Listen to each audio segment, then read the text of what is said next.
സുന്നി ഷിയ തമ്മിൽ വേർതിരിയുന്നത് ഞാനിപ്പോൾ ഉള്ള ഈ ഒരു സ്ഥലത്താണ്. അഥവാ ഗദീർ ഹും എന്നാണ് ഈ ഒരു പ്രദേശത്തിൻ്റെ പേര്. ഇതിലൂടെയും നബി സല്ലല്ലാഹു അലൈഹി വസല്ലം തങ്ങൾ ഹിജ്റ വേളയിൽ പാസ് ചെയ്തു. എന്നാൽ ഈ സ്ഥലത്തിന് അതിനൊക്കെ അപ്പുറം വലിയൊരു പ്രാധാന്യം കൂടിയുണ്ട്. ഗദീർ ഹും എന്ന് പറഞ്ഞാൽ സുന്നി ഷിയ ഈ രണ്ട് സ്കൂളുകൾ, രണ്ട് ധാരകൾ ഇസ്ലാമിൽ വന്നത് ഇവിടെ നിന്നാണ്. ഈദ് ഗദീർ പെരുന്നാൾ എന്ന് പറഞ്ഞൊരു സംഭവമാണ്. അഥവാ സാധാരണ ഷിയാക്കൾക്ക് നമ്മളെ വലിയ പെരുന്നാളിൻ്റെ ദുൽഹിജ്ജ 10-ൻ്റെ അന്നല്ല അവരുടെ വലിയ പെരുന്നാൾ. അവരുടെ വലിയ പെരുന്നാൾ ദുൽഹിജ്ജ 10-ൻ്റെ അന്നൊരു പെരുന്നാൾ വിൽക്കുന്നുണ്ട്. അത് കഴിഞ്ഞതിൻ്റെ ശേഷം 18-ൻ്റെ എന്നാണ്. അതിൻ്റെ കാരണം എന്താ പറഞ്ഞാൽ ഹജ്ജത്തുൽ വിദാഇൻ്റെ അന്ന് റസൂലുള്ളാഹി സ്വല്ലല്ലാഹു അലൈഹി വസല്ലം ഹജ്ജൊക്കെ കഴിഞ്ഞ് തിരിച്ചു വരികയാണ്.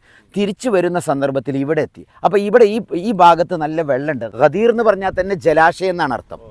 ഉറവ പൊട്ടി വരുന്ന വെള്ളത്തിനാണ് ഗദീർ എന്ന് പറയാം. അപ്പോൾ ഈ ഹും എന്നാണ് ഈ സ്ഥലത്തിൻ്റെ പേര്. അപ്പം ഇവിടെ നല്ല ജലാശയം കണ്ടപ്പോൾ റസൂലുള്ളാഹി സ്വല്ലല്ലാഹു അലൈഹി വസല്ലം നട്ടുച്ച സമയത്ത് എല്ലാവരോടും ഉളു ഉണ്ടാക്കാൻ പറഞ്ഞു. ഉളു ഉണ്ടാക്കി മുഖം കഴുകി നിസ്കരിച്ചു. റസൂൽ ഇവിടുന്ന് ജമ്മും കസറുമാക്കി നിസ്കരിച്ചു. എന്നിട്ട് ഇവിടെയുള്ള ഉയർന്ന ഒരു മലയുടെ മുകളിൽ ഹജ്ജത്തുൽ വിദായിൽ പങ്കെടുത്ത മുഴുവൻ സഹാബാക്കളുടെ കൂട്ടത്തിൽ ഉമർ റളിയല്ലാഹു അൻഹു, അലി റളിയല്ലാഹു അൻഹു, സിദ്ദീഖുൽ അക്ബർ തങ്ങൾ അടക്കമുള്ള 100,000-ലേറെ വരുന്ന സഹാബത്തും എല്ലാവരും പെടുത്തി. അങ്ങനെ എല്ലാവരോടും ഉളു ഉണ്ടാക്കാൻ പറഞ്ഞു. ഒന്നുണ്ടാക്കി നിസ്കരിച്ച് വിശാലമായ ഒരു അരുവിയാണിത്. ഗദീറാണ്. ഗദീർ. അപ്പോൾ ഇവിടെ ഈ വെള്ളത്തിൽ നിന്ന് ഒളു എടുത്ത ശേഷം നബി സല്ലല്ലാഹു അലൈഹി വസല്ലം ഇവിടെ തന്നെ നിസ്കാര ശേഷം ഒരു ഖുതുബ നടത്തി, ഒരു പ്രസംഗം. ആ പ്രസംഗത്തിൽ റസൂലുള്ളാഹി സ്വല്ലല്ലാഹു അലൈഹി വസല്ലം തങ്ങൾ പറഞ്ഞു, നിങ്ങൾ ആരെങ്കിലും അലി റളിയല്ലാഹുവിനെ ഇഷ്ടപ്പെട്ടാൽ അവൻ എന്നെ ഇഷ്ടപ്പെട്ടു, ആരെങ്കിലും അലി റളിയല്ലാഹുവിനോട് ദേഷ്യം വെച്ചാൽ അവൻ എന്നോട് ദേഷ്യം വെച്ചു.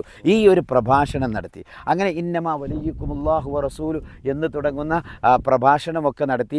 അതിൻ്റെ ഒരു ഭാഗമായിട്ടാണ് ഇപ്പോഴും ഷിയാക്കൾ അവരുടെ ബാങ്കിൽ അഷ്ഹദു അന്ന അലിയം വലിയുള്ള, അവിടെ വലിയ എന്ന് പറഞ്ഞൊരു പ്രയോഗമാണ് പ്രയോഗിച്ചത്. പിന്നെ എന്ത് ചെയ്തു എന്ന് പറഞ്ഞാൽ ഇവിടെ നിന്നാണ് ഈ ഒരു ആയത്ത് യാ അയ്യുഹൻ നബിയു ബല്ലിഗ് മാ ഉൻസില ഇലൈക എന്ന് തുടങ്ങുന്ന ആയത്ത് ഇറങ്ങിയത്. അപ്പോൾ ആ ആയത്തിനെ കുറിച്ച് ഷിയാക്കൾ പറഞ്ഞെന്താണ്, അവിടെ റസൂലുള്ളാഹിനോട് പ്രത്യേകം നിങ്ങൾ തബ്ലീഗ് ചെയ്യണമെന്ന കൽപ്പന നടത്തിയത് അലി റളിയല്ലാഹു അൻഹു ആണ് എൻ്റെ ശേഷമുള്ള വസിയ്യ് എന്നുള്ള കൽപ്പന പറയാൻ റസൂലിന് മടിയുണ്ടേനി.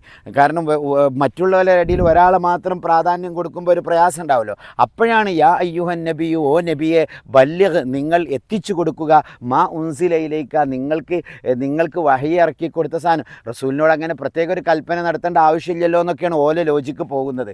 ഈ ഒരു സംഭവം ഉള്ളതുകൊണ്ട് റസൂലുള്ളാഹിക്ക് പറയാൻ മടിയായപ്പോഴാണ് അങ്ങനെ പറഞ്ഞതെന്നാണ് പറയുന്നത്. പക്ഷേ നമ്മൾ മനസ്സിലാക്കേണ്ട ഒരു കാര്യം, അതൊന്നുമല്ല യഥാർത്ഥത്തിൽ അലി റളിയല്ലാഹു അൻഹു ഒരു 100 അവിടെ റസൂലുള്ളാഹി സ്വല്ലല്ലാഹു അലൈഹി വസല്ലം ഹജ്ജത്തുൽ വിദാഇൻ്റെ ശേഷം 100 ആടുകളെ ഫിദിയ കൊടുത്തിരുന്നു. അപ്പോൾ ആ ഫിദിയ കൊടുത്തതിൽ 30 റസൂലുള്ളാഹിൻ്റെ സ്വന്തം കൈകൊണ്ട് അറുത്തു. ബാക്കിയുള്ളത് ആരറുത്തു? അലി റളിയല്ലാഹുവിനെ അറക്കാൻ ഏൽപ്പിച്ചു. അപ്പോൾ ഈ അറവുമായി ബന്ധപ്പെട്ട ചില പ്രശ്നങ്ങൾ, അതുപോലെ അതിൻ്റെ മുമ്പ് യമനിലേക്ക് ഗവർണറായി നിയോഗിച്ചിരുന്നു അലി റളിയല്ലാഹുവിനെ. അപ്പോൾ അതുമായി ബന്ധപ്പെട്ട ചില പ്രശ്നങ്ങളൊക്കെ ഉണ്ടായിരുന്നു.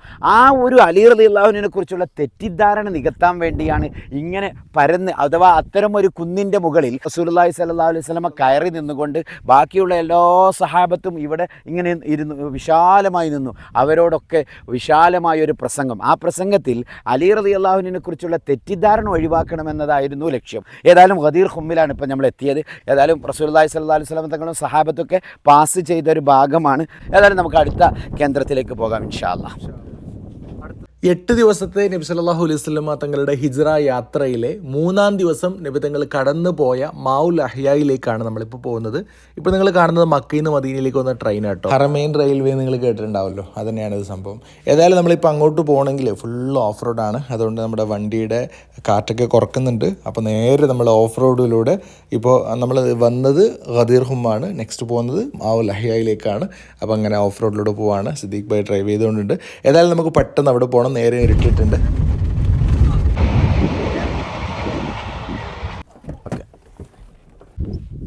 നമ്മളിപ്പോൾ നിൽക്കുന്ന ഈ ഒരു സ്ഥലം ഉണ്ടല്ലോ, ഈ ഒരു വാദി, ഈ സ്ഥലത്തിന് നബിയുടെ സീറയുമായി വല്ല പ്രത്യേകത ഉണ്ടോ? ഒന്ന് നമ്മളെ റോഡായ മാഉൽ അഹ്യ എന്നാണ് ഈ സ്ഥലത്തിൻ്റെ പേര്.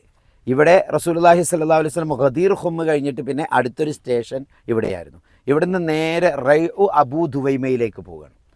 ഇനി മാത്രമല്ല, നബി സല്ലല്ലാഹു അലൈഹി വസല്ലമയുടെ സീറയിൽ മറ്റൊരു പ്രത്യേകത ഉണ്ട് ഇതിന്. ബദർ യുദ്ധം നടക്കുന്നതിന് മുമ്പ് ചെറിയ 8 സംഘടനകൾ നടന്നിരുന്നു. ആ സംഘടനകളിൽ അബൂ ഉബൈദത്ത് ബിനുൽ ഹാരിസ് ബിനു അബ്ദുൽ മുത്തലിബ്. അബ്ദുൽ മുത്തലിബിൻ്റെ മകൻ ഹാരിസ് എന്ന് പറയുമ്പോൾ റസൂലുള്ളാഹിൻ്റെ പിതൃവ്യൻ.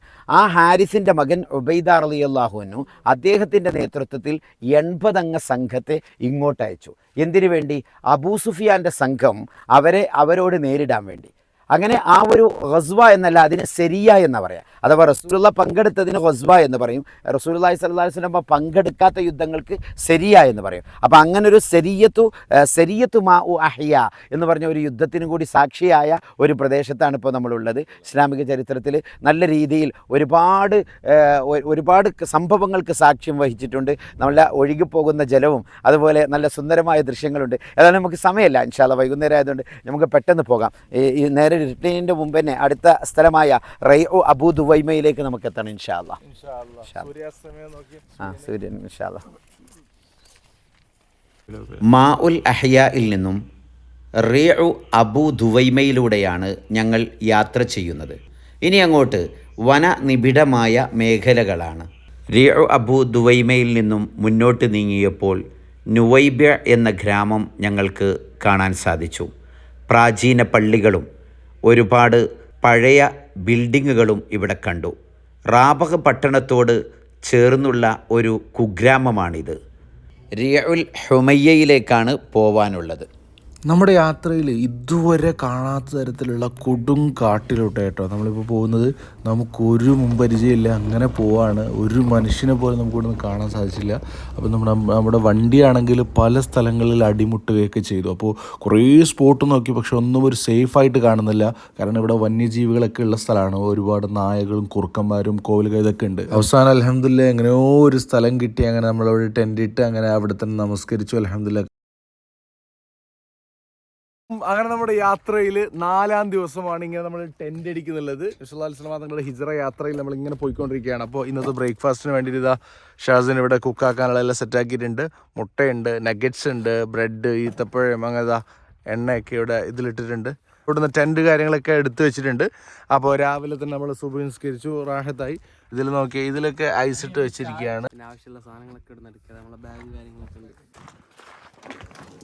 2 സൈഡിലും പാറകളാണ്. നോക്കിയേ, 4 സൈഡിൽ ഇങ്ങനെ പാറകളാൽ ചുറ്റപ്പെട്ട സ്ഥലത്താണ് ഇന്നും നമ്മൾ താമസിച്ചത്. നല്ലൊരു സ്ഥലം. ഒരു മനുഷ്യൻ്റെ, ഒരു ജീവികളുടെ ഒരു കാൽപ്പാടം പോലില്ല. അവിടെ നമ്മുടെ നമുക്ക് ഉസ്താദിൻ്റെ അടുത്തേക്ക് പോട്ടോ. നോക്കിയേ, നമ്മുടെ അപ്പോൾ ഇൻഷാ അല്ലാഹ് എങ്ങനെയായിരുന്നു ഇവിടുത്തെ അനുഭവം? എങ്ങനെയാണ് ഇവിടെ എത്തിപ്പെടുന്നത്? ഇന്നലെ രാത്രി മഗ്‌രിബിന് ശേഷം എന്തൊക്കെയാണ് സംഭവിച്ചത്? അൽഹംദുലില്ലാ, ഇന്നലെ രാത്രി മഗ്‌രിബിന് ശേഷം നമ്മൾ മാ ഉൽ അഹ്യാ വഴി അവിടുന്നാണ് അവസാന ആ പോയിന്റിൽ നിന്ന് നമ്മളിങ്ങോട്ട് തിരിഞ്ഞ് റെയിൽവേ ട്രാക്കിൻ്റെ അടിയിലൂടെയുള്ള അണ്ടർ പാസിലൂടെ അങ്ങ് കയറി. പിന്നീട് മൊത്തം ഓഫ് റോഡാണ്. ഗ്രാമപ്രദേശങ്ങൾ, ഒരു മനുഷ്യൻ്റെ ഒരു ജീവവായു പോലും ഇല്ലാത്ത ഒരു സ്ഥലം എന്ന് നമുക്ക് പറയാം. അത് നിനക്ക് ഇങ്ങനെ ഓരോന്ന് വന്ന് നമ്മൾ ഹുമയ്യ താഴ്വര കഴിഞ്ഞ് നസാഫ് എന്ന് പറഞ്ഞൊരു താഴ്വര ഉണ്ട്, റസൂലുള്ളാഹി സ്വല്ലല്ലാഹു അലൈഹി വസല്ലം പാസ് ചെയ്ത്. അതിൻ്റെ തൊട്ട് മുകളിലാണ് നമ്മൾ ഒരു കിടക്കാനോ ഉറങ്ങാനോ ഒരുപാട് സ്ഥലം അന്വേഷിച്ച് ഇവിടെ എത്തിപ്പെട്ടു. ഇവിടെ അൽഹംദുലില്ലാ ഒരു പാറപ്പുറത്ത് കിടന്നത്. ഇന്നലെയും മിനിയാന്നും നമ്മൾ ആദ്യം 1-ാം രാത്രി നമ്മൾ ഒന്നാം രാത്രി ബുഷൈമാത്തിൽ, 2-ാം രാത്രി ഖുറാഉൽ, 3-ാം രാത്രി വാദി ഹുമാമിൽ നമ്മൾ ഉറങ്ങി. ഇപ്പോൾ 4-ാമത് ഇത് വാദിയല്ല, ഒരു മലയുടെ മുകളിൽ ഉറങ്ങി. മലയുടെ മുകളിൽ ഉറങ്ങാൻ സാധിച്ചു. അനുഭവമാണ് ഹിജ്റ. ഇതൊക്കെ കാണുമ്പോൾ നബി സല്ലല്ലാഹു അലൈഹി വസല്ലം ത്യാഗം ചെയ്തു എന്ന് പറയാന്നല്ലാതെ നമുക്ക് ഏറ്റവും കൂടുതൽ അനുഭവിച്ചറിയാൻ സാധിച്ചു എന്നുള്ളത് തന്നെയാണ് ഈ യാത്രയുടെ ഏറ്റവും വലിയ പ്രത്യേകത. അല്ല, അത്ര നമ്മൾ ആദ്യം കുറെ പേടിച്ചു, കുറെ ഭയം. നമ്മൾ പിടിമൃഗങ്ങളെ കണ്ടു, കഴുതകളെ, കുറുക്കന്മാരെ. അങ്ങനെ കഴുതയുടെ രാഗമാണ് ഇവിടെ. ഇന്ന അങ്കറൽ അസ്വാത്തില സൗത്തുൽ ഹമീർ എന്ന് പരിശുദ്ധ ഖുർആൻ പറയുന്നുണ്ട്. ലോകത്തെ ഏറ്റവും മോശപ്പെട്ട സൗത്ത് ഹമീറിൻ്റെ കഴുതൻ്റെ സൗണ്ടാണ്. നല്ലത് കേട്ടു നമ്മൾ ഇങ്ങനെ ആ എക്കോ ഇടയ്ക്ക് ഇങ്ങനെ ആ അങ്കറുൽ അസ്വാത്ത് കേട്ടു. ഒരു കറുത്ത രൂപം പോകുന്നത് കണ്ട ഒരാള്, പക്ഷെ നമ്മളെ പേടിക്കുന്നതായിട്ട് ആരും പറഞ്ഞില്ല. അപ്പോ കറുത്ത രൂപം വരെ അങ്ങനെ മുമ്പിലൂടെ പാസ് ചെയ്തല്ലേ? മാഷാ അല്ലാഹ്. അത് ജിന്നാണോ പിശാച്ചാണോ അല്ലെങ്കിൽ വല്ല മനുഷ്യനാണോ ഒന്നും അറിയില്ല. അപ്പൊ അത്രക്കും ദുർഘടം പിടിച്ച വഴിയിലൂടെ ഒരു അനക്കം പോലും ഇല്ലാത്ത സ്ഥലം. രസകരമായ പരിശുദ്ധമായ മദീനയിലേക്കും പുണ്യമക്കയിൽ നിന്ന് വരുന്നൊരു പാതയാണ് ഇതല്ലേ. ആർക്കറിയാം, ആര് കണ്ടു? അല്ലാഹു അല്ലാഹ്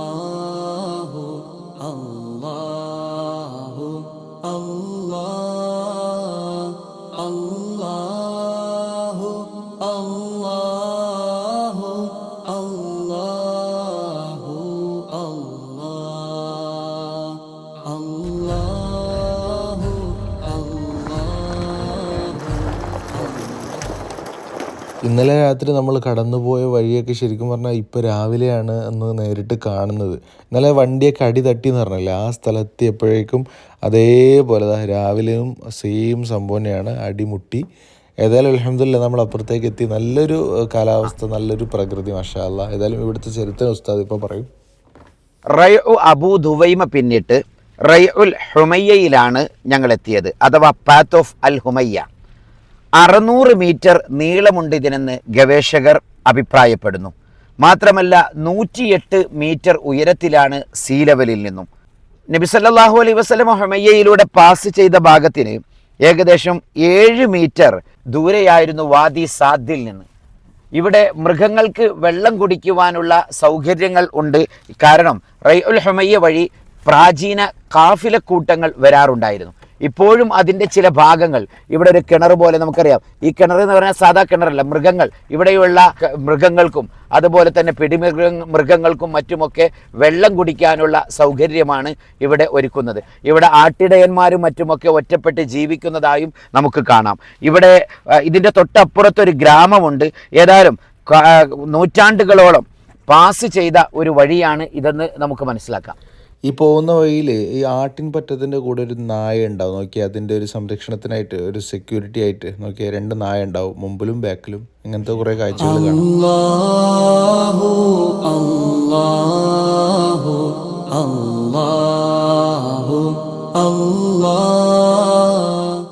പാത്ത് ഓഫ് ഹുമയ്യ പിന്നിട്ട് വാദി സാദിലൂടെയാണ് ഞങ്ങൾ സഞ്ചരിച്ചു കൊണ്ടിരിക്കുന്നത്. 150 മീറ്റർ നീളമുള്ള ഈ ഒരു താഴ്വാരങ്ങളിലൂടെ പ്രവാചകർ സല്ലല്ലാഹു അലൈഹി വസല്ലമ തങ്ങൾ യാത്ര ചെയ്തതായി നമുക്ക് കാണാം. ഹിജ്റ യാത്രയുടെ ഓരോ ഭാഗങ്ങളും നോക്കുമ്പോൾ കഷ്ടപ്പാടുകളുടെയും ത്യാഗനിർഭരമായ ഒരുപാട് പ്രവർത്തനങ്ങളുടെയും ഒരു ആകത്തുകയാണെന്ന് നമുക്ക് മനസ്സിലാക്കാൻ സാധിക്കും. വിജനമായ പ്രദേശം, ഒരു മനുഷ്യ കുഞ്ഞുപോയി ഒരു ജീവജാലം പോലും കാണാത്ത ഈ സ്ഥലത്ത് ഏതാനും ചില ഗാഫ് മരത്തൈകളും അതുപോലെ കറുകറുത്ത പാറകളും ലാവക്കട്ടകളുമാണ് ഇവിടെ നമുക്ക് കാണാൻ സാധിക്കുന്നത്. ഇത്രയും ഭീകരമായ വഴികളിൽ പഴയകാലത്ത് പിടിമൃഗങ്ങളും അതുപോലെ തന്നെ ഭീതിപ്പെടുത്തുന്ന പലതുമുണ്ടായിരുന്നു എന്നൊക്കെ ഇത് സംബന്ധമായി ഗവേഷണം നടത്തുന്ന പണ്ഡിതർ പരാമർശിക്കുന്നു. ഹുമയ്യ പിന്നിട്ട് വാദി സാദിലൂടെയാണ് പ്രവാചകർ സല്ലല്ലാഹു അലൈഹി വസല്ലമ തങ്ങൾ യാത്രയാകുന്നത്. വാദി സാദ് നമ്മളിപ്പോൾ ഈ നിൽക്കുന്ന ഈ ഭാഗത്താണ്. 150 മീറ്റർ വീതി എന്നാണ് പഠനങ്ങളിൽ പറയുന്നത്. 101 മീറ്റർ സീ ലെവലിൽ നിന്നും ഉയരത്തിലാണ് ഈ പ്രദേശം നിലകൊള്ളുന്നത്. ഇന്നലെ ഹുമയ്യ പിന്നിട്ട് ഞങ്ങൾ ഇവിടെ എത്തിയപ്പോഴേക്ക് രാത്രി ഏറെ ഇരുട്ടിയിരുന്നു. അതുകൊണ്ട് തന്നെ ഇവിടെ തമ്പടിച്ച് ഞങ്ങൾ ഉറങ്ങി. അൽഹംദുലില്ലാ ഇനി അടുത്ത ലക്ഷ്യസ്ഥാനത്തേക്ക് നീങ്ങുകയാണ്. റിജ്ലൈനിൽ പോകണം. അതിനു മുമ്പ്, റിജ്ലൈനിൽ എത്തുന്നതിൻ്റെ മുമ്പ് തൽഅത്തുൽ മുസൈദറ എന്ന് പറഞ്ഞൊരു സ്ഥലമുണ്ട്. അതും ഇൻഷാ അല്ലാ നമുക്ക് പാസ് ചെയ്യാൻ സാധിക്കുമെന്നാണ് വിശ്വസിക്കുന്നത്. ഇനി നമുക്ക് പോകാനുള്ളത് തൽഅത്തുൽ മുസൈദറിലേക്കാണ്. ഹിജ്റ വഴിയിലെ ഖശൂമുൽ മുസ്തലില്ലാത്ത്, ഈ മല ഖശൂമുൽ മുസ്തലില്ലാത്താണ്. അതിനുശേഷമുള്ള വാദി ലഖ്ഫാണ് നമ്മളിപ്പോൾ ഈ നിൽക്കുന്ന ഭാഗം. അപ്പോൾ നമ്മുടെ വലത് സൈഡിൽ കാണുന്ന ഈ മലയാണ് മുസ്തദില്ലാത്ത് മല, ഖശൂമുൽ മുസ്തദില്ലാത്ത്. ഇതുവഴിയാണ് പ്രവാചകരും സംഘവും നീങ്ങിക്കൊണ്ടേയിരിക്കുന്നത് മുന്നോട്ട്. മദീന ഇങ്ങനെ ഈ ഭാഗത്തേക്കാണ്. അപ്പോൾ അൽഹംദുലില്ലാ വളരെ സന്തോഷം തോന്നുകയാണ്. ഏറെ ദുർഘടം നിറഞ്ഞ പാതയിലൂടെ സഞ്ചരിച്ച് ഒരുപാട് വഴിത്താരകൾ പിന്നിട്ടുകൊണ്ടിതാ നമ്മുടെ മൈൽ സ്റ്റോൺ അഥവാ റിജ്ലൈൻ എന്ന പൊസിഷനിൽ കണ്ട മൈൽ സ്റ്റോൺ നമുക്ക് കാണാൻ സാധിച്ചു. അത് നമ്മുടെ ഗ്രന്ഥത്തിൽ പ്രത്യേകമായി അടയാളപ്പെടുത്തിയ ഭാഗമാണ്. അതുകൊണ്ട് തന്നെ അതേ പൊസിഷനിൽ നമ്മൾ എത്തിച്ചേർന്നു എന്നത് വളരെ സന്തോഷം തോന്നുന്നു. ഹാറൂൺ റഷീദ് എന്ന രാജാവ്, അദ്ദേഹം ഒരിക്കൽ ഹജ്ജിന് നടന്നു പോകാൻ വേണ്ടി നേർച്ചയാക്കുകയും നടന്ന് ഒരു മൈൽ സ്റ്റോൺ കണ്ടപ്പോൾ അതിൻ്റെ താഴെ വിശ്രമിക്കാൻ വേണ്ടി ഇരിക്കുകയും ചെയ്തു. ആ സമയത്ത് സഅദൂനുൽ മജ്നൂൻ എന്ന ഒരു ഭ്രാന്തൻ അദ്ദേഹത്തിൻ്റെ അടുക്കലേക്ക് കടന്നു വരികയും ഹബിദ്ദുന്യാ തുവാതീക വളില്ലുൽ മീലി യക്ഫീക. ലോകത്ത് നിന്ന് എവിടേക്ക് കൈ നീട്ടിയാലും എല്ലാ സമ്പത്തും നിന്റെ കൈകളിലേക്ക് വരാൻ മാത്രം പക്വതയും ശക്തിയുമുള്ള ഹാറൂൺ റഷീദ് രാജാവേ, ഈ സമയത്ത് നീ ഒരു ചെറിയ തണലിന് പോലും കെഞ്ചുന്നതായി കേഴുന്നതായി ഞാൻ കാണുന്നു. ഇപ്പോൾ നിനക്ക് തണൽ നൽകിയത് ഈ ഒരു മൈൽ സ്റ്റോൺ ആണല്ലോ എന്ന് സഅദൂനുൽ മജ്നൂൻ അദ്ദേഹത്തോട് ചോദിക്കുന്നതായി ചരിത്രത്തിൽ രേഖപ്പെടുത്തുന്നുണ്ട്. ഈ മൈൽ സ്റ്റോൺ ഇങ്ങനെ അതിന്റെ കാരണം ചരിത്ര പഠനത്തിൽ വളരെ പ്രാധാന്യത്തോടു കൂടെ പലപ്പോഴും രേഖപ്പെടുത്തുന്ന ഒരു സ്റ്റോണാണ് മൈൽ സ്റ്റോൺ. അങ്ങനെ ഒരു കല്ലിൻ്റെ അടുക്കലാണ് റിജ്ലൈൻ എന്ന വാദിയിലെത്തിയപ്പോൾ ഞങ്ങൾ എത്തിപ്പെട്ടത്. ലിപി സംബന്ധമായി പഠനം നടത്തുന്നവർക്ക് കൃത്യമായി അത് പറയാൻ സാധിക്കുകയുള്ളൂ. എങ്കിലും മിക്കവാറും അറാമിക് ലിപിയാണ് ഇത്തരം കല്ലുകളിൽ ഈ ഭാഗങ്ങളിലൊക്കെ ഉപയോഗിക്കാറ്.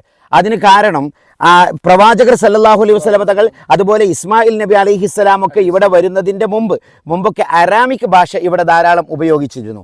അതുപോലെ തന്നെ അറബി ഭാഷ മക്കയിലും പരിസരത്തുമൊക്കെ ചുറ്റിക്കളിക്കുമ്പോൾ തന്നെ ഈ ഭാഗങ്ങളിൽ ജീവിക്കുന്ന നൊമാഡിയൻസായ അറബികൾ അവർ അറാമിക് ലിപി സാധാരണഗതിയിൽ അവരുടെ ഭാഷകളിൽ ഉപയോഗിച്ചതായി കാണാം. ഇപ്പോൾ അൽ ഉലയിലെ മ്യൂസിയമൊക്കെ സന്ദർശിച്ചാൽ അത്തരം നബാത്തിയൻ കഥകളും അതുപോലെ മദാഇൻ സാലിഹിനെ കുറിച്ച് പഠിക്കുമ്പോഴൊക്കെ നമുക്ക് മനസ്സിലാക്കാം അറാമിക് ഭാഷയ്ക്ക് വളരെ വലിയ പ്രാധാന്യം. അതുപോലെ റിജ്ലൈനിൽ ചില പ്രാചീന ഖബറുകളുണ്ടെന്നും ആ ഖബറുകളുടെ മുകളിൽ സ്റ്റോണിൽ അതിൻ്റെ പേരുകളും ഡീറ്റെയിലുകൾക്കുമൊക്കെ എഴുതപ്പെട്ടിട്ടുണ്ട് എന്നും ചരിത്ര പഠനങ്ങൾ തെളിയിക്കുന്നു. അതിൻ്റെ ഒരു ഭാഗമായിട്ട് 2 മീസാൻ കല്ല് പോലെ തോന്നിക്കുന്ന ഒരു ഭാഗം ഇവിടെ നമുക്ക് കാണാൻ സാധിച്ചു. ചില എഴുതിയതാണെന്ന് തോന്നിക്കുന്ന ചില ലിപികൾ പോലെ നമുക്ക് പലതും കാണാൻ സാധിക്കുന്നു. ഇനി അത് നാച്ചുറൽ ആണോ ഉള്ളതാണോന്ന് അറിയില്ല. ഏതായാലും ഇങ്ങനെ ഒരു പഠനത്തെക്കുറിച്ച് ഈ ഗ്രന്ഥങ്ങളിലൊക്കെ പരാമർശിക്കുന്നുണ്ട്. പ്രാചീന ഖബറുകൾ ഈ ഭാഗത്തുണ്ട് എന്ന് ഡോക്ടർ അബ്ദുള്ള അൽ ഖാലി രേഖപ്പെടുത്തുന്നു. അങ്ങനെ ദി പാസ് ഓഫ് റിജ്ലൈൻ വഴിയാണ് നാം സഞ്ചരിച്ചു കൊണ്ടിരിക്കുന്നത്. പാസ് ഓഫ് റിജ്ലൈൻ 1800 മീറ്ററോളം നീണ്ടു കിടക്കുന്ന ഒരു പ്രദേശമാണ്. ഇതിലെ ഏറ്റവും ഉയർന്ന ഭാഗം 137 മീറ്ററാണ് സീ ലെവലിൽ നിന്നും ഉയർന്നു നിൽക്കുന്നത്. ഇതൊരു നല്ല ഭാഗമാണ്. ജനവാസയോഗ്യമായി കാലങ്ങളോളം ഉപയോഗിക്കുകയും ആളുകളുടെ പ്രാചീന കാഫിലകൾ കടന്നു പോവുകയും ചെയ്തിരുന്ന വഴിയാണെന്ന് മാത്രമല്ല, സാധാരണഗതിയിൽ മരുഭൂമിയിൽ സംഭവിക്കുന്ന വെള്ളപ്പൊക്കവും അതുപോലെ തന്നെ മറ്റു രീതിയിലുള്ള പ്രയാസങ്ങളൊന്നും ഇവിടെ ഏൽക്കാറുണ്ടായിരുന്നില്ല. കാരണം വെള്ളം വിശാലമായി ഒഴുകിപ്പോകുന്ന സംവിധാനങ്ങൾ ഇവിടെ ഉണ്ടായിരുന്നു. അപ്പോൾ ഞങ്ങളിവിടെ പാസ് ചെയ്യുമ്പോഴും ഇവിടെ കൃഷിപ്പണിയെടുക്കുന്ന തോട്ടത്തിൽ കൃഷിപ്പണിയെടുക്കുന്ന ആളുകളും അതുപോലെ തന്നെ കാർഷിക മേഖലയിൽ അധ്വാനിക്കുന്ന ആളുകളെയൊക്കെ ഞങ്ങൾക്ക് കാണാൻ സാധിച്ചു. അപ്പോൾ റിജ്ലൈൻ ഇതിൻ്റെ മുമ്പൊക്കെ ഒരു ആൾപ്പാർപ്പോ ആൾതാമസോ ഇല്ലാത്ത ഒരുപാട് ദുർഘട വഴികൾ പിന്നിട്ടുകൊണ്ട് നമ്മളിപ്പോൾ സഞ്ചരിച്ചു കൊണ്ടിരിക്കുന്നത് ദി പാസ് ഓഫ് അൽ റിജ്ലൈൻ എന്ന വഴികളിലൂടെയാണ്. റിജ്ലൈനിലെ ആഡ് ഫാമും അതുപോലെ മറ്റു കാർഷിക ഭാഗങ്ങളൊക്കെയാണ് നമ്മൾ കണ്ടുകൊണ്ടിരിക്കുന്നത്. ഇവിടെ വാട്ടർ ടാങ്ക് നമ്മൾ നേരെ മുന്നോട്ട് നോക്കിയാൽ വാട്ടർ ടാങ്കും സംവിധാനമൊക്കെ ഉണ്ട്. ഒരുപാട് ഒഴിവാക്കപ്പെട്ട വീടുകളുണ്ട്. ഇവിടെ നിന്നൊക്കെ ഒഴിവാക്കിയിട്ട് സ്ഥലങ്ങളൊക്കെ വിറ്റ് മദീനയിലേക്കും ഇതര അടുത്ത ടൗണിലേക്കൊക്കെ കുടിയേറി പാർത്ത ധാരാളം നൊമാഡിയൻസായ അറബികൾ ഉണ്ടാവും. ഏതായാലും പഴയ കാലഘട്ടത്തിലെ ഒരു പ്രധാനപ്പെട്ട പാസ്സായിരുന്നു എന്നും അതുപോലെ ഒരു വഴിയിലെ ജംഗ്ഷനായിരുന്നു. അബ്ദുല്ലാഹിബ്നു ഉറൈഖിത്ത് എന്ന വളരെ വിഖ്യാതനായ വഴികാട്ടിയാണ് ഇതിലൂടെയൊക്കെ സിദ്ദീഖുൽ അക്ബർ തങ്ങളെയും ഹബീബ് സല്ലല്ലാഹു അലൈഹി വസല്ലമ തങ്ങളെയും കൊണ്ടുവരുന്നത്. അങ്ങനെ ഇത്തരം ഒരു വഴിയിലൂടെ ഇങ്ങനെ പോകുന്ന സമയത്ത് പെട്ടെന്ന് അബ്ദുല്ലാഹിബ്നു ഉറൈഖിത്ത് ഇപ്പോൾ വലിയ നിപുണനൊക്കെ തന്നെയാണ്, പക്ഷെ അദ്ദേഹത്തിന് പോലും വഴി അറിയാത്ത ഭാഗത്തെത്തി. അപ്പോൾ മറ്റൊരാളെ സഹായത്തിന് കൂട്ടിയതായി ചരിത്രത്തിൽ കാണാം. മറ്റൊരു വ്യക്തിയുടെ സഹായത്തോടു കൂടെയാണ് പിന്നെ അവർ 5 പേരായി യാത്രാ സംഘം. സിദ്ദീഖുൽ അക്ബർ തങ്ങൾ, പ്രവാചകർ സല്ലല്ലാഹു അലൈഹി വസല്ലമ തങ്ങൾ, അബ്ദുല്ലാഹിബ്നു ഉറൈഖിത്ത്, ആമിർ ബിൻ ഫുഹൈറ, അതോടൊപ്പം ഈ വഴിയിൽ നിന്ന് തൽക്കാലം വഴി കാണിച്ചു തരാൻ വേണ്ടി മാത്രം തൽക്കാലം വാടകക്കെടുത്ത മറ്റൊരു ഗൈഡ് കൂടി തങ്ങളുടെ കൂടെ ഉണ്ടായിരുന്നു. കാരണം അബ്ദുല്ലാഹിബ്നു ഉറൈഖിത്ത് വളരെ നിപുണനാണ്. എങ്കിൽ പോലും എത്ര വലിയ നിപുണന്മാരാണെങ്കിലും ഇങ്ങനെ പേടിച്ചുകൊണ്ട് ആരുടെയും കൈകളിൽ അകപ്പെടാതെ യാത്ര ചെയ്യുമ്പോൾ സ്വാഭാവികമായും ഒരുപാട് ശ്രദ്ധകൾ കേന്ദ്രീകരിക്കേണ്ടതുണ്ടല്ലോ. ഈ കിണറിന് മോട്ടർ അടിക്കുന്ന ഇതൊക്കെ ഇവിടെ കാണാം. ഏതായാലും ഭൂഗർഭജലമൊക്കെ ധാരാളം ഉള്ള ഒരു പ്രദേശമായിട്ടാണ് ഇവിടെ കണ്ടിട്ട് മനസ്സിലാകുന്നത്. പഴയകാല മോട്ടോർ സംവിധാനങ്ങളൊക്കെ ഉണ്ട്. പിന്നെ അതേപോലെ തന്നെ അത് ആട് മേക്കുന്ന ധാരാളം ആടുകളെ ഞങ്ങൾക്ക് ഇവിടെ കാണാം കൂട്ടം കൂട്ടമായി. സക്കാത്തിൻ്റെ അധ്യായത്തിലൊക്കെ നമ്മൾ പഠിക്കുന്ന സന്ദർഭങ്ങളിൽ കൂട്ടമായി മേക്കുന്ന ആടുകളെ കുറിച്ച് പരാമർശിക്കാറുണ്ട്. അത്തരം കുറേ ആട്ടിൻകൂട്ടങ്ങളെയും ഹിജ്റ റൂട്ടിൻ്റെ ഞങ്ങളുടെ ചിത്രീകരണത്തിൽ ഇപ്പോൾ ഞങ്ങൾ എത്തിയത് വാദിൽ ഹാമിലയിലാണ്. The valley of Al Hamida valley. ഇത് നബി സല്ലല്ലാഹു അലൈഹി വസല്ലമ തങ്ങളും യാത്രാ സംഘങ്ങളും ഒക്കെ നടന്നുപോയ വഴിയാണെന്ന് രേഖപ്പെടുത്തിയിട്ടുണ്ട്.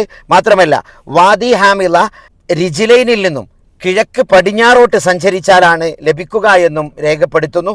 തൊട്ടടുത്തുള്ള വാദി റിസ്ക വാദി ഹാമില വരെ നീണ്ടുകിടക്കുന്നു എന്നൊക്കെ ഈ വിഷയത്തിൽ നമുക്ക് കാണാം. പിന്നീട് നബി സല്ലല്ലാഹു വാദിൽ ഹാമിലയിൽ നിന്നും 1200 മീറ്റർ അകലെയാണ് നബി സല്ലല്ലാഹു അലൈഹി വസല്ലമ വാദി റിഫ്കയിലേക്ക് സഞ്ചരിക്കുന്നത്. 1200 മീറ്റർ നീണ്ടുകിടക്കുന്ന വാദി ഹാമിലയിൽ നിന്നും നേരെ നബി സല്ലല്ലാഹു അലൈഹി വസല്ലമ തങ്ങൾ സഞ്ചരിക്കുന്നത് വാദി റിഫ്കയിലേക്കാണ്. അടുത്ത വാദി റിഫ്കയാണ് നമുക്ക് കാണാനുള്ളത്. വാദിൽ ഹാമില പിന്നിട്ട് വാദി റിഫ്കയിലേക്കാണ് വരുന്നത് എന്ന് നമ്മൾ പറഞ്ഞു. വാദി റിഫ്ക കഴിഞ്ഞാൽ തൽഅത്തു ഉമ്മുൽ ഹബ് എന്ന് പറഞ്ഞ സ്ഥലത്തേക്കാണ്. അതൊരു വാട്ടർ കോഴ്സാണ്. ഈ വാട്ടർ കോഴ്സുള്ള ഭാഗത്തേക്ക് പോകാനുള്ള കാരണം അവിടെ സാധാരണ ഈ സംഘത്തിൻ്റെ കൂടെ ഇപ്പോൾ ഒരു പരിധി ഉണ്ടാവും. ഒട്ടകത്തിൻ്റെ വെള്ളം, അതേപോലെ തന്നെ സ്വന്തം ആവശ്യത്തിന് കുളിക്കേണ്ട പ്രാഥമിക ആവശ്യങ്ങളൊക്കെ നിർവഹിക്കേണ്ട വെള്ളത്തിനൊക്കെ ഒരു പരിധി ഉണ്ടാവും. അപ്പോൾ അത് കഴിഞ്ഞാൽ ഓരോ യാത്രാ പോയിന്റുകളിലും വെള്ളമുള്ള ഭാഗങ്ങളിലൂടെ നമ്മളിപ്പോഴത്തെ ഒരു സാഹചര്യത്തിൽ സാധാരണ പെട്രോൾ പമ്പിൽ നിർത്തിയിട്ട് അവിടുന്ന് വെള്ളം വാങ്ങും. എന്നിട്ട് നമ്മൾ ആവശ്യങ്ങളൊക്കെ അവിടുന്ന് നിർവഹിക്കും. ഈ ഒരു രീതി മഹാനായ റസൂലുള്ളാഹി സ്വല്ലല്ലാഹു അലൈഹി വസല്ലം തങ്ങളുടെയും അതുപോലെ പ്രാചീന കാലഘട്ടങ്ങളിലുമൊക്കെ ഇത്തരം തെൽഅകളിൽ അഥവാ വാട്ടർ കോഴ്സ് ഹബ്ബുകളിലാണ് ഇത്തരം കാര്യങ്ങൾ നടത്തിയിരുന്നത് എന്നും നമുക്ക് കാണാം. ഈ ഭാഗമൊക്കെ കാണുമ്പോൾ റസൂലുള്ളാഹി സ്വല്ലല്ലാഹു അലൈഹി വസല്ലം എത്ര പ്രയാസം സഹിച്ചാണ് ഈ യാത്ര പോയത് എന്ന് നമുക്ക് അനുമാനിക്കാവുന്നതാണ്. ഇനി ഹിജ്റ യാത്രാവേളയിൽ ഒരു സംഘത്തെ കാണുന്നുണ്ട്. എത്രത്തോളം അതിന് ഏറ്റവും രസകരമായൊരു സംഭവം എന്താണെന്ന് പറഞ്ഞാൽ 13 കൊല്ലം മക്കയിൽ ദഅവത്ത് ചെയ്തപ്പോൾ വന്ന ആളുകളെക്കാൾ കൂടുതൽ ഈ ഹിജ്റ സംഭവത്തിൽ മാത്രം മുസ്ലിങ്ങളുണ്ടായി. അതൊരു സംഭവമാണ് സിദ്ദീഖ് സാഹിബ്. അഥവാ എന്താണ് ഹിജ്റ യാത്രാവേളയിൽ മുസ്ലിമായ ആളുകളുടെ എണ്ണം 13 കൊല്ലം മക്കയിൽ ദഅവത്ത് നടത്തിയ ആളുകളെക്കാൾ കൂടുതലാണ്. അപ്പം നമ്മൾ അതിൽ 2 കാര്യങ്ങൾ ഒരു പഠനം കൂടി അവിടെ ഉണ്ട്. ത്യാഗം ചെയ്തുകൊണ്ട് ഒരാൾ, അഥവാ തീയിൽ വളർന്നത് വെയിലത്ത് തളരൂല എന്ന് സാധാരണ നമ്മൾ പറയാറുണ്ട്. എന്ന പോലെ ഹബീബ് സല്ലല്ലാഹു അലൈഹി വസല്ലമ തങ്ങൾ ഇത്രയും ത്യാഗം ചെയ്യാൻ തയ്യാറായതുകൊണ്ട് തന്നെ ഹബീബിന് സന്തോഷമുണ്ടാകുന്ന രീതിയിൽ ഫലഅല്ലക ബാഖിഉൻ നഫ്സക അലാ ആസാരിഹിം ഇല്ലം യുഅ്മിനൂ ബിഹാദൽ ഹദീസി അസഫാ എന്ന് പരിശുദ്ധ ഖുർആനിലെ സൂറത്തുൽ കഹ്ഫിൽ ചോദിക്കുന്നുണ്ട്. ആളുകൾ വിശ്വാസികളാകാൻ ഞാൻ നബിക്ക് ഭയങ്കര വിഷമ. ഒരാളോട് ദഅവത്ത് ചെയ്യും, എന്നിട്ട് എത്ര അദ്ദേഹത്തെ ദഅവത്ത് ചെയ്തിട്ടും ദീനിൻ്റെ ഷാദ്വല തീരത്തേക്ക് കടന്നു വരുന്നില്ല എന്ന് കാണുമ്പോൾ റസൂലുള്ളാഹിക്ക് വിഷമായിരുന്നു. അപ്പോൾ റസൂലുള്ളാഹിക്ക് അതിലുള്ള ആ അസുഖം എങ്ങനെ ആകും, മാനസികമായിട്ടൊരു പ്രയാസം. അതാണ് ഖുർആൻ പറയുന്നത് ഫലഅല്ലക ബാഖിഉൻ നഫ്സക്, നിന്റെ ശരീരം നിങ്ങൾ ക്ഷീണിപ്പിച്ച് കളയാണ്. എന്തിനു വേണ്ടി? അവരൊന്ന് വിശ്വസിക്കുമോ എന്ന് ആലോചിച്ച്. എന്നാൽ ഈ ഹിജ്റ എന്ന ഒരു ത്യാഗനിർഭരമായ സഫര്യയിലേക്ക് പ്രവാചകർ സല്ലല്ലാഹു അലൈഹി വസല്ലം തങ്ങൾ ഇറങ്ങി പുറപ്പെട്ടപ്പോൾ ആ ഒരു യാത്രാവേളയിൽ തന്നെ മക്കയിലാകെയുള്ള മുസ്ലിങ്ങളെക്കാൾ കൂടുതൽ മുസ്ലിങ്ങളായി. ഉദാഹരണമായി നോക്കൂ, ബുറൈദത്ത് ബിനുൽ ഹുസൈബ് റളിയല്ലാഹു അൻഹു, അതേപോലെ അസ്ലമി ഗോത്രത്തിൽപ്പെട്ട ആളുകൾ, അവരൊക്കെ ഇവിടെ വന്നുകൊണ്ട് മുസ്ലിങ്ങളായി. അങ്ങനെ ബുറൈദത്ത് ബിനുൽ ഹുസൈബ് മുസ്ലിം ആയപ്പോൾ ആ സംഘം മൊത്തമായിട്ടാണ് മുസ്ലിങ്ങളായി. ഈ ഹിജ്റ യാത്രാവേളക്കിടയിലാണ് ബുറൈദത്ത് ബിനുൽ ഹുസൈബിനെ കണ്ടുമുട്ടുന്നതും മുസ്ലിമാകുന്നതും. അതുപോലെ തന്നെ അസ്ലമി ഗോത്രക്കാർ മൊത്തം അങ്ങ് മുസ്ലിമായി. അപ്പോൾ ടോട്ടൽ കണക്കെടുക്കുകയാണെങ്കിൽ അത് ഹിജ്റ യാത്രേൻ്റെ വലിയൊരു പ്ലസ്സാണ്. മാത്രമല്ല, അതിൽ നിന്നൊക്കെ നമ്മൾ മനസ്സിലാക്കേണ്ട ഏറ്റവും വലിയൊരു പോയിന്റ്, ഇങ്ങനെ നമ്മൾ ഒരു കാര്യം ചെയ്യുമ്പോൾ ഒരുപാട് പ്രയാസത്തോടെ അത് ചെയ്യുമ്പോൾ അള്ളാഹു അത് കാണും. അതിൻ്റെ പ്രതിഫലം ഇരട്ടിയായിരിക്കും എന്നതിൻ്റെ തെളിവും കൂടിയാണ്. ഇവിടെയൊക്കെ നോക്കൂ, വഴികളിലൊക്കെ പഴയകാല പ്രാചീന രീതിയിലുള്ള മോട്ടോർ സംവിധാനങ്ങളും വെള്ളമെടുക്കാനുള്ള ഒട്ടകങ്ങൾക്ക് കുളിക്കുവാനും കുളിപ്പിക്കുവാനും മൃഗങ്ങൾക്ക് വെള്ളം കുടിക്കുവാനും ഇത് മൃഗങ്ങൾക്ക് വെള്ളം കൊടുക്കാനുള്ള ഒരു കിണറിൻ്റെ രൂപമാണിത് ഈ കാണുന്നത്. കണ്ടില്ലേ വലത്തെ സൈഡിൽ സബി ഫോട്ടോ എടുത്തില്ലേ? നമ്മളെ മുന്നിലൊക്കെ മൃഗങ്ങൾക്ക് വെള്ളം കൊടുക്കാനുള്ള സൗകര്യങ്ങളാണ് ഈ ഭാഗമൊക്കെ ഉള്ളത്. ഇതൊക്കെ 4 ഭാഗത്തും ഗിരിനിരകളാണ്. ക്യാമറമാൻ നോക്കൂ ആ മലന്റെ മുകളിലേക്ക് അതിന്റെ മുകളിലേക്ക് എന്തോ ഒരു വീട്, പഴയ വീടിന്റെ ഒരു അവശിഷ്ടങ്ങളൊക്കെ കാണാം. അതെ അതെ, അതവർ തൂണ് പോലൊക്കെ കാണില്ലേ സാബി റൈറ്റ് സൈഡിൽ? അതെ അതെ, പ്രാചീന വീടുകളുടെ ഒക്കെ ഒരു തിരുശേഷിപ്പുകളാണ് എന്ന് തോന്നുന്നു. പ്രാചീന വീടുകളുടെ ഒരു ശേഷിപ്പുകളാണെന്ന് തോന്നുന്നു. അങ്ങനെ സൗദി മണൽക്കാട്ടിലൂടെയുള്ള നമ്മുടെ യാത്ര ദിവസങ്ങൾ ഇങ്ങനെ നീണ്ടു പോവാണ്. ഹിജ്റ പാതയിൽ മദീനയെ ലക്ഷ്യമാക്കിയിട്ടുള്ള യാത്ര 4-5 ദിവസമായി ഇങ്ങനെ കാട്ടിലൂടെ തന്നെയാണ് നമ്മൾ പോകുന്നുള്ളത്. ഏതായാലും ഇൻഷാ അല്ലാഹ് 7th പാർട്ട് ഇവിടെ വെച്ച് അവസാനിക്കുകയാണ്. 8th പാർട്ടിൽ ഇതിനപ്പുറമുള്ള കാഴ്ചകളായിട്ട് നമുക്ക് നാളെ രാത്രി 8 മണിക്ക് കാണാം. ഇതുവരെയുള്ള വീഡിയോ നിങ്ങൾ കാണണമെന്നുണ്ടെങ്കിൽ ഇതിൻ്റെ ഒരു ഹിജ്റ റൂട്ട് എന്ന് പറയുന്ന ഒരു പ്ലേലിസ്റ്റിൻ്റെ ലിങ്ക് തന്നെ ഞാൻ കമൻറ്റ് ബോക്സിൽ പിൻ ചെയ്ത് വെക്കുന്നുണ്ട്. നിങ്ങളത് കാണുക, മാക്സിമം എല്ലാവരിലേക്കും ഷെയർ ചെയ്യുക. തുടർന്നുള്ള വീഡിയോകൾക്കായിട്ട് ചാനൽ സബ്സ്ക്രൈബ് ചെയ്ത് കൂടെ ഫാമിലി ഫ്രണ്ട്സിൽ എല്ലാവർക്കും എത്തിക്കുക. കാരണം ഇതൊരു ചരിത്രത്തിൽ ഇങ്ങനെ ഒരാളും ചെയ്യാത്ത സംഭവം, ഇത്രയും എഫേർട്ട് എടുത്ത് നമ്മൾ ഈ രീതിയിൽ മലയാളത്തിൽ നിങ്ങൾക്കായി ചെയ്യുന്നുള്ളത്. ഇവിടെ വരാൻ പറ്റാത്ത ഒരുപാട് ആളുകൾ ഉണ്ടാവും. ഇത് എല്ലാവരുടെയും ഒരു സ്വപ്ന ഭൂമിയായിരിക്കും. അപ്പോൾ നിങ്ങൾക്ക് വേണ്ടിയിട്ടാണ് ഇത് ചെയ്യുന്നുള്ളത്. സോ മാക്സിമം ഷെയർ ചെയ്യുക. അല്ലാഹു അല്ലാഹു അല്ലാഹു അല്ലാഹു അല്ലാഹു അല്ലാഹു അല്ലാഹു